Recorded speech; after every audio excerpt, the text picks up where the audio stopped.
கோயம்புத்தூர்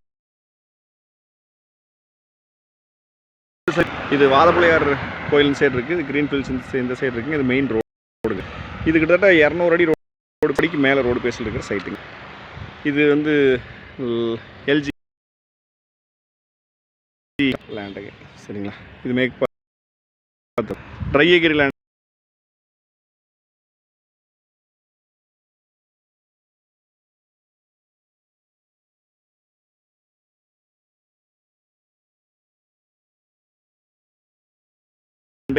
அகலமான road base